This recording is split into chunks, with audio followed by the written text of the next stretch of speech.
Site సేల్కి రావడం జరిగిందండి. ఈ సైటు బీటీ రోడ్ నుంచి వెళ్ళి కిలోమీటర్న్నర దూరంలో ఉంటుందండి. ఇప్పుడు మనం చూస్తున్న రోడ్డు నక్షా రోడ్ అండి. విలేజ్ టు విలేజ్ పోయే నక్షా రోడ్ అండి. ఇది 33 ఫీట్ల దారి. ఈ దారికి ఆనుకొని వేస్ట్ ఫేసింగ్తో మనకు రావడం జరిగిందండి సైటు. 1 ఎకరం సైటు. ఈ సైటు కనపడే సైట్ ఇదండి. రోడ్డుకి ఆనుకొని ఉంటుంది. ఇది చుట్టూ కడిలేసి ఉంటాయండి. రెక్టాంగిల్లో ఉంటుంది.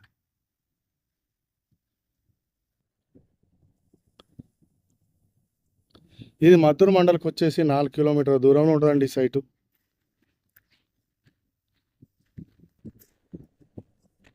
దుద్దడకు వచ్చేసి 20 కిలోమీటర్ల దూరంలో ఉంటుందండి ఈ సైటు. ఇది రైతు దగ్గరనే ఉందండి. రైతు చెప్పే రేటు 17,50,000 చెప్తానండి. కూర్చుంటే కొంచెం తగ్గే అవకాశాలు ఉన్నాయండి.